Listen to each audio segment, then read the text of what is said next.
Hello दोस्तों, आप सभी लोगों का स्वागत है हमारे YouTube चैनल कविंदर भैया पर। इस वीडियो में हम लोग पढ़ने वाले हैं कक्षा 8 का प्रज्ञा हिंदी यूपी बोर्ड का पाठ 5।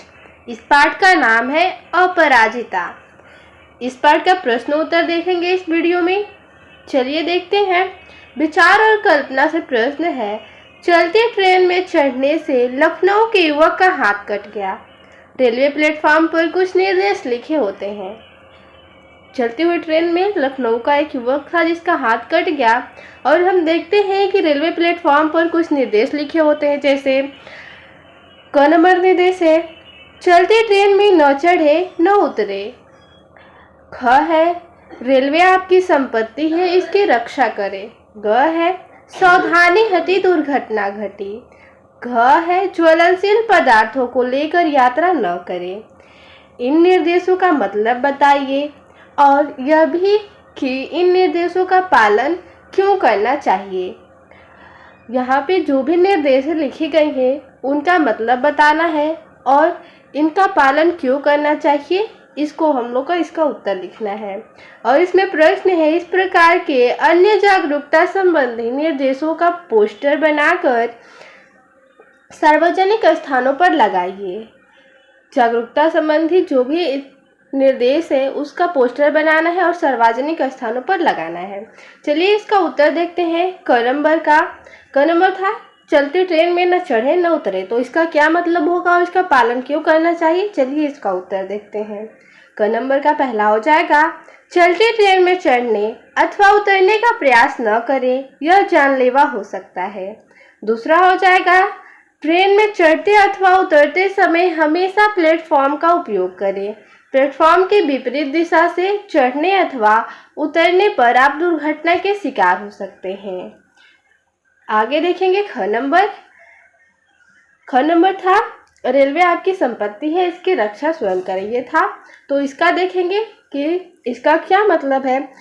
रेलवे भारत की राष्ट्रीय संपत्ति है जो सभी नागरिकों के लिए है, और इसे नुकसान पहुंचाना या इसका दुरुपयोग करना एक अपराध है। ग नंबर है, अगर आपने थोड़ी भी सावधानी नहीं बरती तो दुर्घटना होना तय है। ये था सावधानी हटी दुर्घटना घटी निर्देश का मतलब। ठीक है, आगे घ नंबर देखेंगे। घ नंबर का उत्तर हो जाएगा, रेल यात्रा के दौरान किसी भी प्रकार के ज्वलनशील पदार्थ जैसे मिट्टी का तेल, सिलेंडर गैस को लेकर यात्रा न करें। रेल अधिनियम की धारा 164 के अंतर्गत ट्रेन में ज्वलनशील पदार्थ ले जाना दंडनीय अपराध है। आगे प्रश्न देखेंगे, कुछ करने को। इसमें पहला प्रश्न है पहला का क नंबर है, प्रसिद्ध लेखिका और समाज सेविका हेलेन किलर, जिनका जन्म 1880 और मृत्यु 1968 में हुआ था, वो अमेरिका की थी। ठीक है, तो प्रसिद्ध लेखिका और समाज सेविका हेलेन किलर, जिनकी 1.5 वर्ष की अवस्था में बचपन की एक गंभीर बीमारी के कारण देखने और सुनने की शक्ति जाती रही, वे भारत भी आई थी। उनके बारे में अपने शिक्षक से जानकारी प्राप्त कीजिए। हेलेन किलर के बारे में जानकारी प्राप्त करना है, तो चलिए इसका हम लोग उत्तर देखते हैं। हेलेन किलर की मुलाकात अपनी पहली शिक्षिका और जीवन भर के साथी एनी सुलिवन से हुई। उन्होंने मुख्य रूप से घरेलू संकेतों के माध्यम से संवाद किया। एनी सुलिवन की मदद से शिक्षा प्राप्त की और कला स्नातक की डिग्री हासिल की।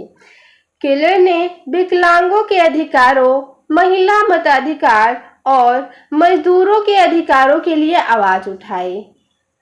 अमेरिकन सिविल लिबर्टीज यूनियन की स्थापना में मदद की और हेलेन किलर इंटरनेशनल नामक संगठन की स्थापना की। ये था हेलेन किलर के बारे में जानकारी। ख नंबर प्रश्न है, हमारे देश में ऐसे कई खिलाड़ी, कलाकार, वैज्ञानिक, पर्वतारोही हुए हैं जिन्होंने विकलांगता के बावजूद देश का नाम रोशन किया।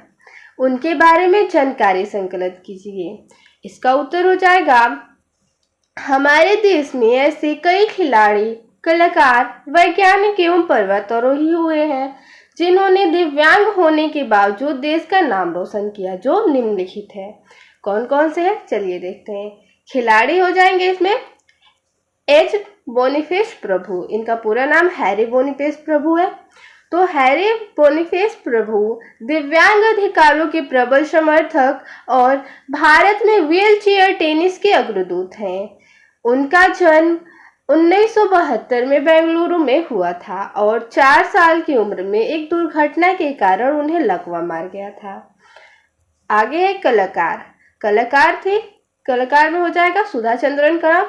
सुधा चंद्रन एक प्रसिद्ध भारतीय शास्त्रीय भारतनाट्यम नृत्यांगना और अभिनेत्री हैं, जिन्हें मयूरी फिल्म में अपनी भूमिका के लिए राष्ट्रीय पुरस्कार मिला। उन्होंने 16 वर्ष की उम्र में एक गंभीर दुर्घटना में अपना दाहिना पैर गंवा दिया था, लेकिन कृत्रिम पैर लगाकर नृत्य और अभिनय की दुनिया में वापसी की। उनका जीवन दृढ़ संकल्प और संघर्षों पर विजय पाने का एक प्रेरणादायक उदाहरण है। अगला हो जाएगा वैज्ञानिक में हो जाएंगे Suresh H Advani. Doctor Suresh H Advani एक प्रतिष्ठित एक्नोलॉजिस्ट हैं। डॉक्टर अडवाणी 8 साल की उम्र में पोलियो से प्रभावित हो गए थे। पर्वतारोही का नाम ले तो अरुणिमा सिन्हा है। अरुणिमा सिन्हा एक भारतीय पर्वतारोही और खिलाड़ी है जो 2011 में एक दुर्घटना के बाद माउंट एवरेस्ट फतह करने वाली दुनिया की पहली दिव्यांग महिला बनी। आगे प्रश्न देखेंगे 2 नंबर। आपके आसपास यदि कोई विकलांग या दिव्यांग व्यक्ति जिन्होंने किसी कार्य में विशेष सफलता अर्जित की हो तो उनकी दिव्यांगता का कारण और सफलता के बारे में चर्चा कर अपनी कक्षा में सुनाइए। तो इसको आप लोग को स्वयं करना है, विद्यार्थी आप लोग स्वयं कीजिए। तीसरा प्रश्न है, इस पाठ की किस बात ने आपको सबसे ज्यादा प्रभावित किया और क्यों, लिखिए। तो इस पाठ की ये ऐसी कौन सी बात थी जो आपको सबसे ज्यादा प्रभावित की, उसको लिखना है और क्यों प्रभावित की। इसका उत्तर हो जाएगा, इस पाठ में एक माँ और उसकी दिव्यांग पुत्री के साहस ने मुझे प्रभावित किया, क्योंकि अक्सर लोग थोड़े से ही कष्ट पाकर अपने कर्तव्य पथ से विचलित हो जाते हैं, लेकिन अपंग पुत्री और उनकी माँ ने वो कर दिखाया जो शारीरिक रूप से स्वस्थ नहीं कर पाते। डॉक्टर चंद्रा और उनकी माँ शारदा सुब्रमण्यम का चरित्र अनुकरणीय है। आगे कहानी से पहला प्रश्न है, कौन कौन से कथन सही है। हमें अपने जीवन का रिक्तता बहुत छोटी लगने लगती है जब हमें अपने जीवन की रिक्तता कब सबसे छोटी लगने लगती है। तो यहाँ पे कौन सा कथन सही होगा उसको सही लगाना है। क नंबर है, दूसरों के दुख अपने दुखों से बड़े लगने लगते हैं। ख है, हमारे कष्टों से बड़े कष्ट को कोई हंस कर झेलता दिखाई देता है। ग नंबर, अपने कष्टों के लिए विधाता को दोषी मान लेते हैं।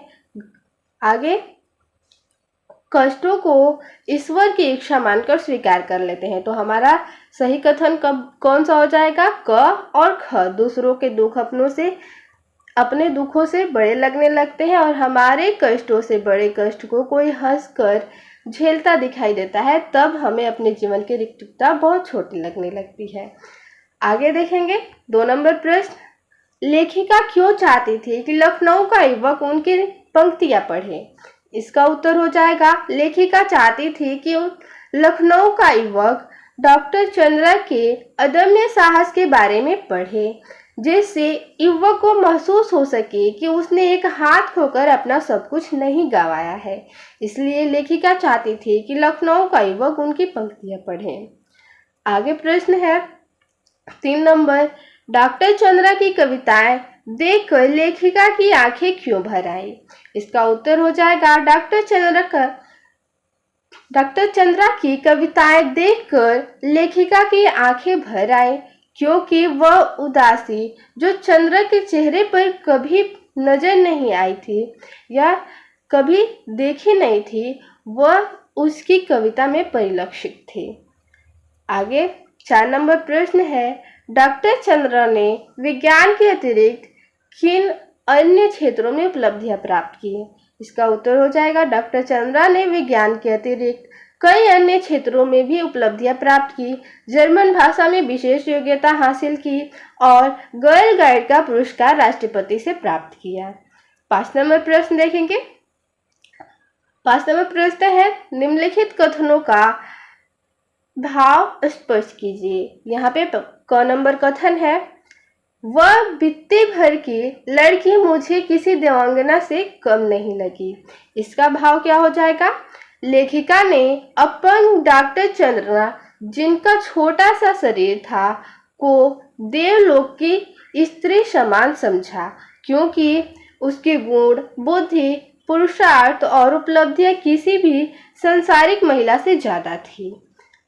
अगला कथन है ख नंबर, पूरा निचला धड़ सुन्न है, फिर भी बोटी बोटी फड़क रही है। इसका भाव हो जाएगा, वैसे तो युवती का निचला शरीर सुन्न है, जिसमें कोई हरकत नहीं होती, फिर भी उसके जोश में कोई कमी नहीं है।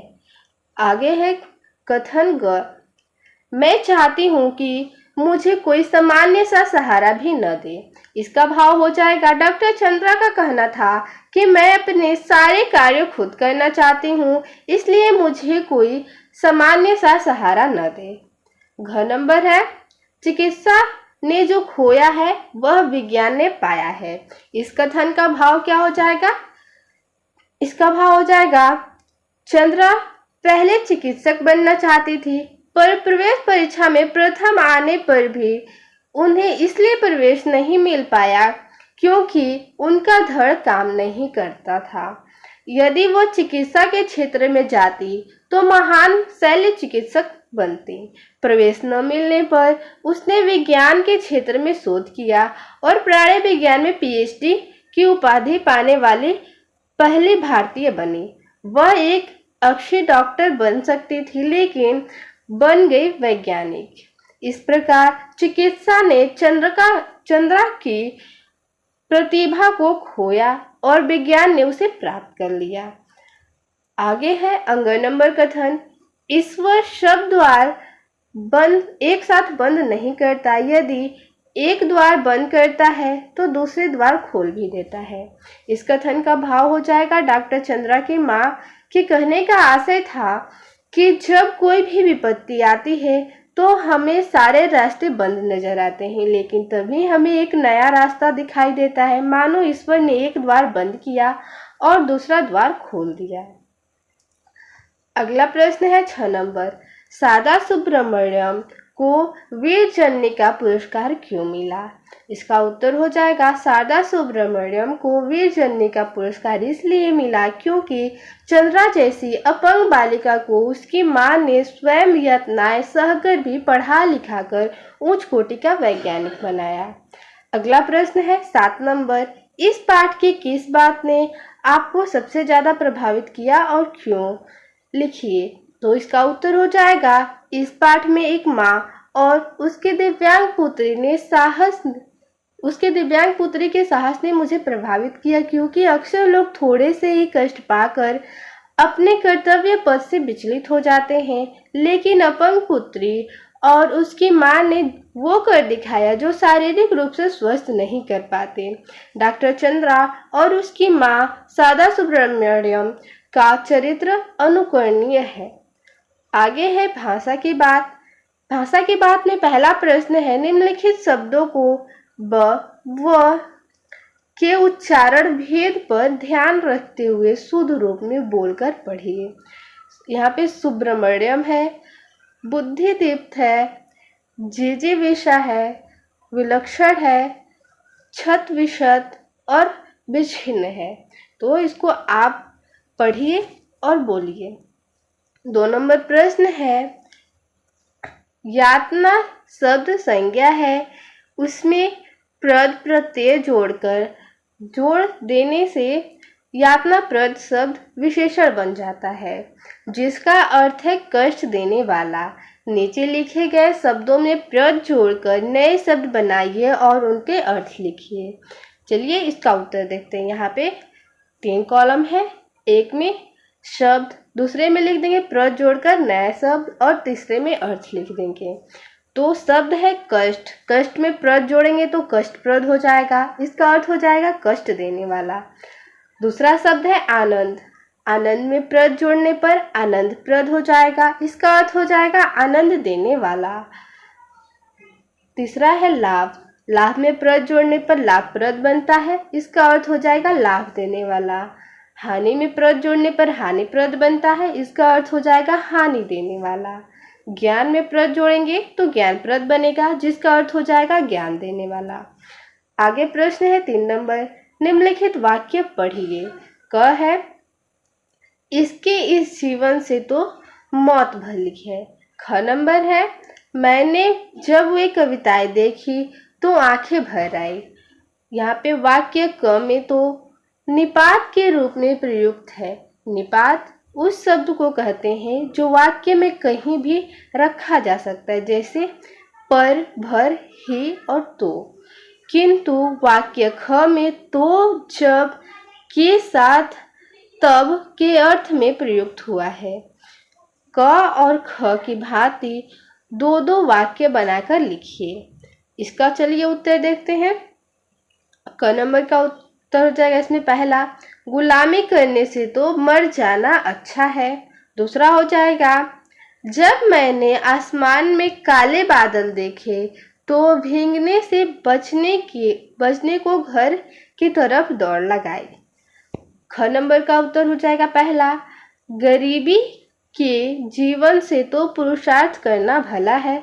और दूसरा हो जाएगा, जब विद्यार्थी बस से टकराकर घायल हो गया तो लोगों ने उसे अस्पताल पहुंचाया। आगे है 4 नंबर प्रश्न, वह बैसाखियों से व्हील चेयर तक पहुंच उसमें बैठ गई और बड़ी तटस्थता से उसे स्वयं चलाती कोठरी के भीतर चली गई। इस वाक्य में 2 वाक्य हैं। दोनों वाक्य स्वतंत्र अर्थ दे रहे हैं, किंतु ये वाक्य और से जुड़े हुए हैं। ऐसे वाक्यों संयुक्त वाक्य कहते हैं। संयुक्त वाक्य में 2 या 2 से अधिक सरल वाक्य होते हैं जो और, किंतु या इसलिए से जुड़े रहते हैं। संयुक्त वाक्य के कोई 2 उदाहरण पाठ से चुनकर लिखिए। चलिए इसका उत्तर देखते हैं। पाठ से कोई 2 संयुक्त वाक्य को ढूंढकर लिखना है। क नंबर हो जाएगा, पहले दुख भुलाने के लिए नशे की गोलियां खाने लगा और अब नूर मंजिल की शरण सही है। यहाँ पर ये हो जाएगा संयुक्त वाक्य। ख नंबर है, 1 वर्ष तक कष्ट साध्य उपचार चला और एक दिन स्वयं ही ऊपरी धर्म में गति आ गई। आगे प्रश्न है 5 नंबर। यहाँ पे जो 4 नंबर में प्रश्न था, संयुक्त वाक्य लिखना था, यहाँ पे और लगा है, और से जुड़ा है, यहाँ भी और से जुड़ा हुआ है। तो और इसलिए इसमें सब से जुड़े हो और इसलिए किंतु, तो वो होता है संयुक्त वाक्य। यहाँ पे और सब से दोनों जुड़ा है तो ये भी संयुक्त वाक्य होगा। 5 नंबर प्रश्न देख लेते हैं। पाठ में आए हुए अंग्रेजी भाषा के शब्दों को छांटिए और लिखिए। तो पाठ में कौन कौन से अंग्रेजी भाषा के शब्द आए हुए हैं उनको छांटना है और लिखना है।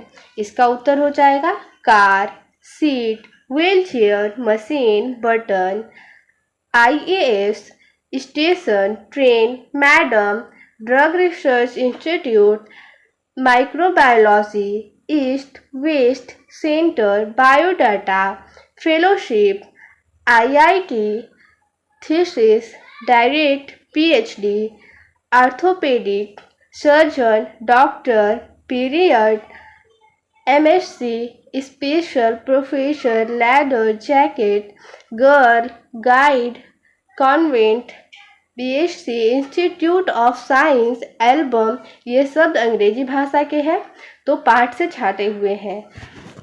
इस पाठ में इतना ही प्रश्न उत्तर था। मिलते हैं अगले वीडियो में। धन्यवाद।